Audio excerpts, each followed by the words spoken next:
Так, всем привет! Сегодняшнее видео у нас по такой вот машинке Audi Allroad. Машина 2016 года, пробег 50 с чем-то тысяч километров, да. Обратился человек с тем, что есть посторонний шум в работе двигателя. В общем, слушаем, сейчас запустили. Так, чтобы показать, как работает.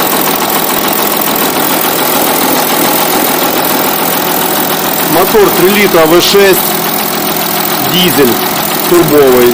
В общем, идет, слышен такой скрежет, шум непонятный в работе именно с правой стороны, с пассажирской стороны. Грешим на распредвалы.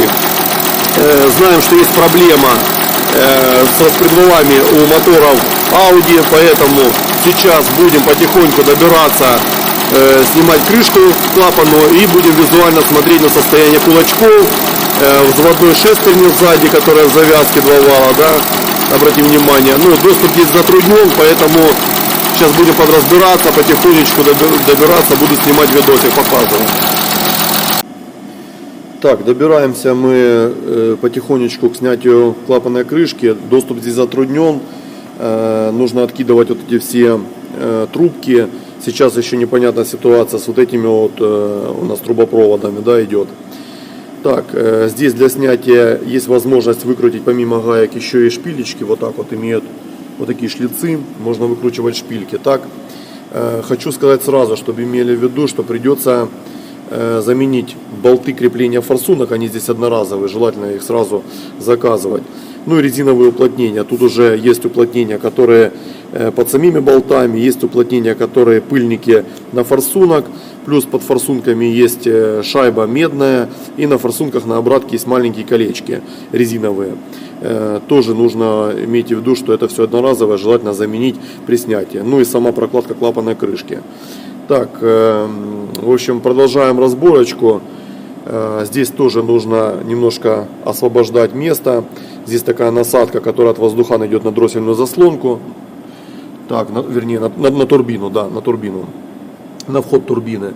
Тоже нужно ее снимать.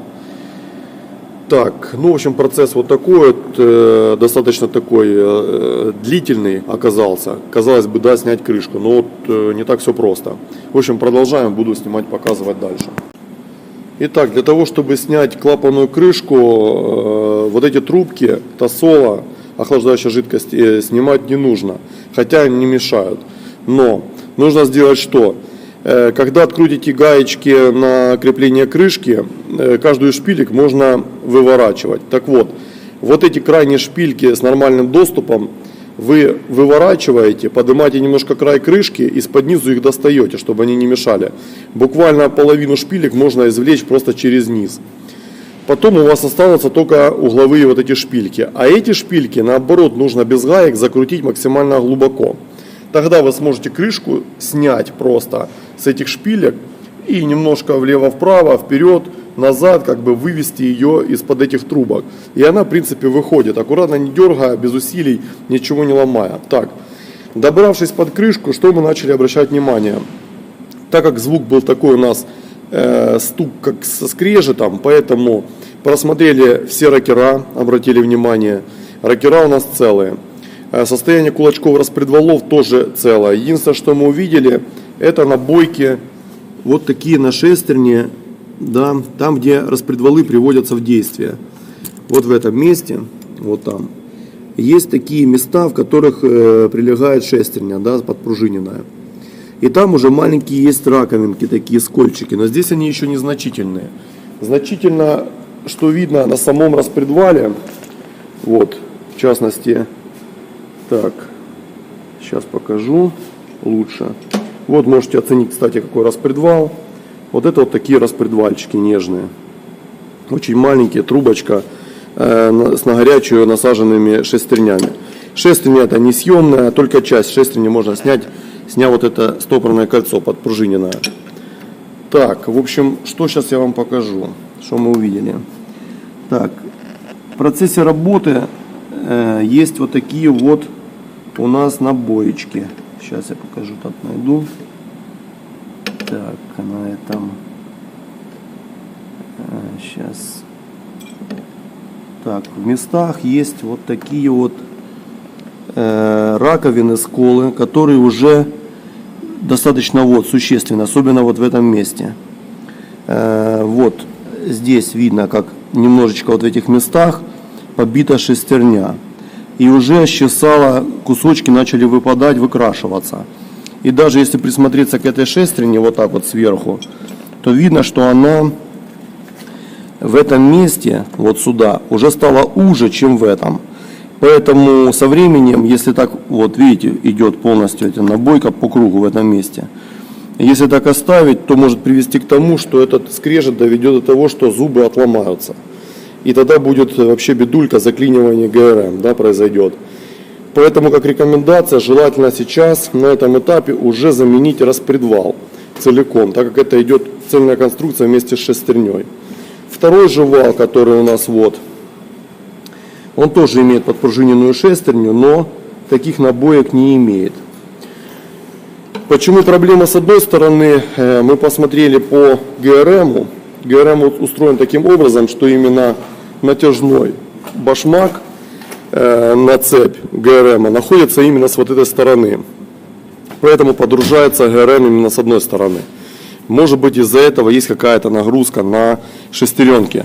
Потому что, как мы узнали у официального дилера, то, что обращение по замене распредвалов происходит в основном конкретно по вот этому вот выпускному валу с правой стороны.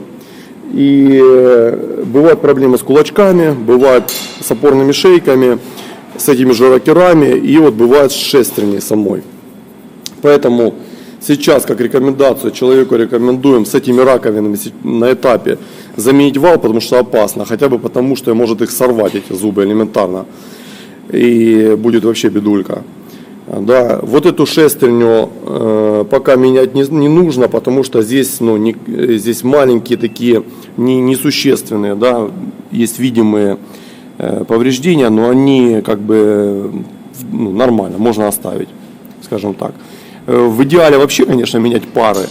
Да, но для того, чтобы заменить эту шестерню, сами понимаете, здесь условия на автомобиле не позволяют, человек как бы снимать мотор сейчас не готов. По-нормальному, чтобы поменять комплект этих шестерен. И ответную, и те, которые мы сейчас со спредвалами, да, рекомендуем. В общем, вот такая вот конструкция, ребята. Будем ждать, когда приедут распредвалы, соберем, послушаем, что поменяется у нас по звуку работы данного мотора.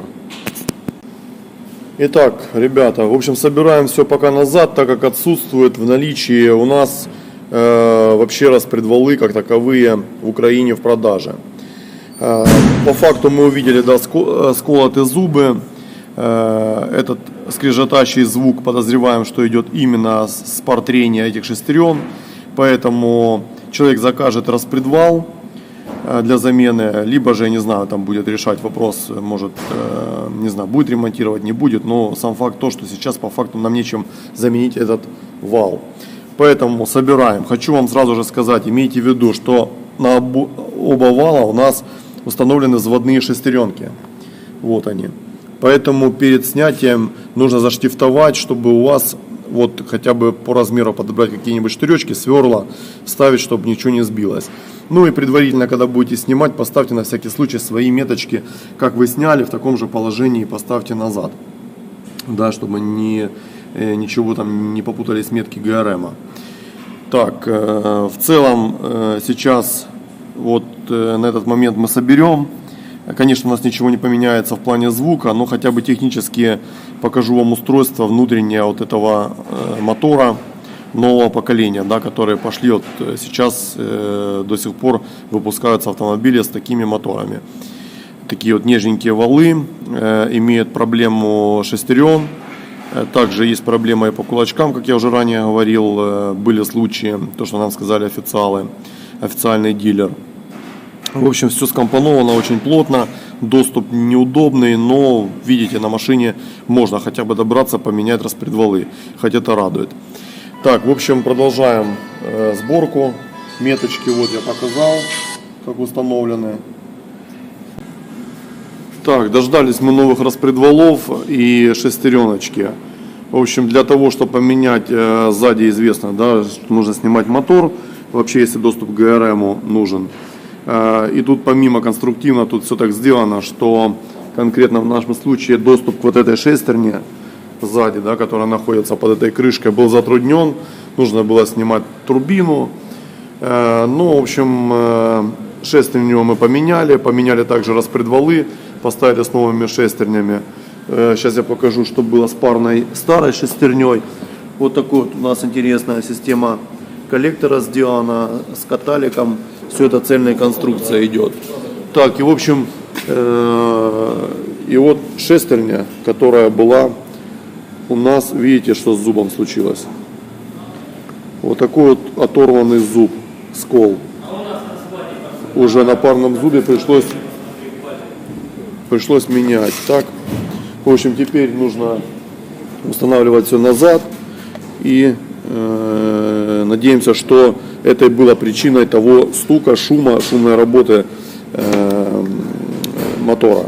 Так, в общем, эта шестерня приводит два распредвала, и к ней ставится звездочка и уже приводится цепью. Вот такая вот система. Так, в общем, вот такой вот видосик по Audi пока. Там потом установим, запустим, еще сниму, как он работает. Ушел ли шум.